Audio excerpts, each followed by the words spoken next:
बिस्मिल्लाहिर्रहमानिर्रहीम। एक चीज़ आप लोगों को दिखानी है और फिर उस पर मैंने कुछ तबसरा करना है। ये वीडियो सुनिए ज़रा। ये मौलवी साहब हैं, इनका नाम है मुज़म्मिल उमर साहब। ये आप सुनिए क्या कह रहे हैं। पानी बंद होने के बारे में बहुत ज़्यादा मुबालगा किया जाता है कि जी पानी इंज बंद होया कि 3 दिन बिल्कुल एक कतरा भी नहीं लभ्या। ये भी झूठ है। बोलो सारे की है, बोलो यार सारे बोलो। वो जिम्मेदारी मेरी है यार, गल मैं की है ना, मेरी जिम्मेदारी है। खतरा मैनू है, सारे बोलो झूठ है। जितना बड़ा झूठा होवे, जितना मेरे मसाले लाने वाला होवे, अपने को बना बना के लोग रुआने वाला होवे, असीं उतना उससे खुश होने हैं। बिल्कुल सारा इन्हें अपने ढिड का धंधा बनाया जे, अपने पेट का धंधा जे। कोई वाकया करबला शहादता किसी दुनिया की मुस्तरद किताब के अंदर कोई नहीं। बिल्कुल सारा इन्हें अपने ढिड का धंधा बनाया जे, अपने पेट का धंधा जे। आपने सुना कि मौलवी साहब बहुत परेशान है इस मामले को लेकर, और वो फरमाते हैं कि कोई पानी बंद नहीं हुआ करबला में, और वो ये फरमाते हैं कि वाक़ई करबला दी शहादतां किसी भी मुस्तनद किताब में मौजूद नहीं है। सवाल पैदा होता है, इनको क्या तकलीफ़ है? यानी इन्होंने किसको बचाना है? कौन ये किसकी तरफ इशारा कर रहे हैं कि वो पानी देता रहा और पानी बंद नहीं हुआ? फिर वाक़ई करबला शहीद कोई भी नहीं होया जी, कोई शहादतां नहीं हुई हैं। इससे इनको क्या फ़ायदा है? ये माशाअल्लाह बाशरा आदमी मिंबर पे बैठ के जो साबित करना चाह रहा है कि वाक़ई करबला में कोई शहादतें नहीं हुई, इस पर बात तो करते हैं इल्मी हैसियत पर, लेकिन इससे ये क्या चाह रहा है? ये किसको बचाना चाह रहा है? आप समझ गए हैं? यानी ये वो बदबख्त कौम है जो रसूलुल्लाह सल्लल्लाहु अलैहि वसल्लम पर कलमा पढ़ती है और रसूलुल्लाह सल्लल्लाहु अलैहि वसल्लम पर ईमान लाते हैं, और उनकी चूँकि मुबारक दाढ़ी थी और मुबारक दाढ़ी रखने पर लोगों पर फतवे चाड़ते हैं और कहते हैं कि 1 इंच भी उनकी सीरत से दाएं बाएं नहीं होना, ये ज़ुबानी कहते हैं। और इनके अमल का ये हाल है कि ये बुग़्ज़ रखते हैं रसूलुल्लाह के घर वालों से, ठीक है, चंद लोगों को बचाने के लिए। ये एक तमाशा इन लोगों ने लगाया हुआ है। ये मुझे कल भी कॉल आई थी इंडिया से, किसी एक हमारे बुज़ुर्ग हैं मोहतरम उनकी, तो वहाँ भी ये मामला हुआ है। ये वो बदबख्त लोग हैं जिन्होंने हर आम शख्स की सहाबा कराम के ख़िलाफ़ ज़ुबान खुलवा दी है, ठीक है। और फिर सहाबा कराम में क्या 10,000 लोग रसूलुल्लाह के साथ मदीना से आए, ठीक है, 2,000 मक्का में नए मुसलमान हुए। 10,000 में से इनको 500 के नाम का भी नहीं पता, 150 के नाम का भी नहीं पता। सहाबा ये किसको समझते हैं? हज़रत अमीर माविया, हज़रत अबू सुफियान, हज़रत मुगीरा बिन शुबा, हज़रत अमर बिन अलास, ये सब सहाबी हैं। इनका सहाबियत का कौन इनकार करता है? रज़ी अल्लाह अन्हुम। और इनके जो मामलात हैं, जो इनसे ख़ताएँ हुई, वो अल्लाह ताला के यहाँ वो चले गए हैं, बस मामला ख़त्म। समझ नहीं आती कि 10,000 से ज़्यादा और फिर 1,00,000 के करीब जब हिज्जतुल विदा में थे, उन सारों को छोड़ के इनको ये 4 लोगों का दिफा करके इन लोगों ने तमाम मुक़द्दस हस्तियों के ख़िलाफ़ आम बंदे की ज़ुबान को खुलवा के रख दिया।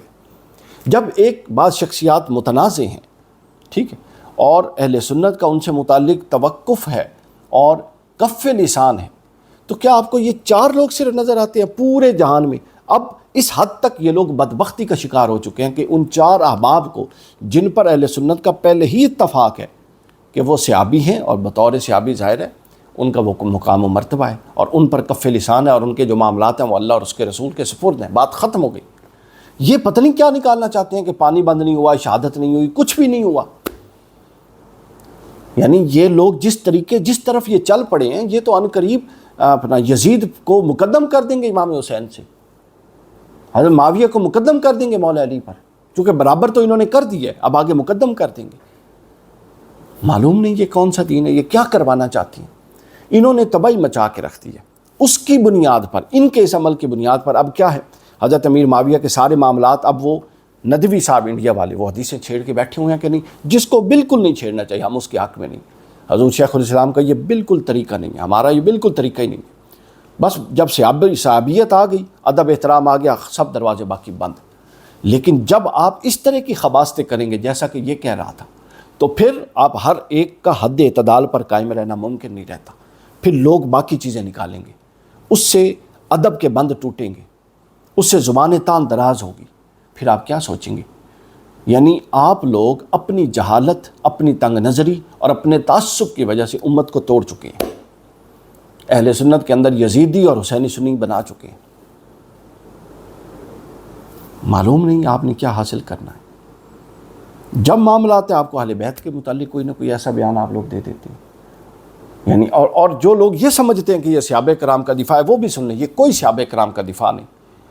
اپنے تئیں یہ 4 لوگوں کو سارے 10,000 صحابہ سے بھاری سمجھتے ہیں. السابقون الاولون جو 10,000 ہجرت کر کے آئے، جو 313 بدر میں تھے، جو 1,000 احد میں تھے، پھر اس طرح جو درجہ بدرجہ، ان کے نام بھی ان کو نہیں پتہ. چونکہ 4 لوگ متنازع ہیں، ان کو معلوم ہے اہل بیت کے ساتھ ان کے معاملات ہوئے، ان کی صحابیت کے احترام ہے اور وہ معاملات اللہ رسول کے سپرد ہیں، بس مقام اہل بیت کا ہے. لیکن یہ ہر دفعہ ان کا ذکر کر کر کے، اور بہانہ کیا ہے، ڈراتے کس چیز سے ہیں، یہ جی صحابہ کی گستاخی ہو جائے گی. صحابہ کی کہاں سے گستاخی؟ کون گستاخی کر سکتا ہے کوئی مسلمان؟ مطلب اس بات کا کیا ہے، یہ کون، اس گستاخی کا کون ذمہ دار ہے جو آپ اہل بیت کی کر رہی ہیں؟ اس گستاخی کا کون ذمہ دار ہے جو آپ انہی 5 شخصیات کا بار بار ذکر کر کے ان کے وہ امور چھڑوا رہے ہیں جس پر ہم سے صدیاں پہلے، ہم سے 1000 درجے متقی اور عالم لوگ طے کر چکے ہیں کہ اب یہ معاملہ نہیں چھڑے گا. نہ جانے یہ بات کس طرف چلے جا رہی ہے. کچھ خدا کا خوف کریں. ان لوگوں کو آپ جب تک سوشل میڈیا پر بین نہیں کریں گے، انتشار کی بات سننا بند نہیں کریں گے، ادب کے بند ٹوٹتے جائیں گے. اگر صحابہ کرام یہ 4 افراد ہی لے لیں، ادب کا لحاظ ان کا نہ رہا تو آہستہ آہستہ پھر اولیاء کا ادب دیکھ لیں آپ. یعنی یہ جو دین ادب تھا وہ سب ختم ہوتا جا رہا ہے. جب آپ اپنی سطح پر لا کے ہر معاملے کو دیکھیں گے کہ کوئی میرے ساتھ یہ کرے تو یہ ہوگا، اور اپنے جیسا سمجھ کے دوسرے کو معاملہ کریں گے تو ادب تو ختم ہو جائے گا. اور ان لوگوں نے کیا کیا؟ ان لوگوں نے اہل بیت پر نشانہ رکھ کے اپنے تئیں صحابہ کو بچانے کی کوشش کی، اور نتیجتاً کیا ہوا؟ اہل بیت کا بغض تو تھا ہی، صحابہ کرام کو نشانے پہ لے لیا لوگوں نے. اللہ تعالیٰ ان کو ہدایت دے اور اس دین سے سب کو بچا کے رکھے. اور یہ وہ لوگ ہیں جو دشمن ہے دین کے، انتشار کا باعث. قرآن مجید کہتا ہے الفتنۃ اشد من، حدیث پاک میں قرآن مجید الفتنۃ اشد من القتل، فتنہ قتل سے بھی شدید ہے. ایک بندہ مار دینا اتنا نہیں جتنا یہ لوگ یہ کر رہے ہیں. آپ دیکھیں نا، احادیث بھری پڑی ہیں شہادت امام حسین سے، خبریں احادیث صحیحہ حضور نے خبریں دی ہیں. دنیا کے تمام مسلمانوں کے مکاتب فکر کا اجماع ہے کہ حضور نے شہادت کی خبر دی اور شہادت ہوئی، اور ہوا، زمین پر ہوا. اور یہ کہتا ہے واقعی جھوٹ ہے. اللہ اکبر کبیرہ. یہ جب یہ شخص قبر میں جائے گا اور قبر میں اس کے ساتھ وہ والا سلوک ہوگا جو یہ ابھی تصور بھی نہیں کر سکتا، اس وقت اس کو اندازہ ہوگا کہ آل رسول کا بغض جو ہے وہ معشور مسلمان کے طور پہ آپ کو کرتا ہے یا یہودی کے طور پہ کرتا ہے.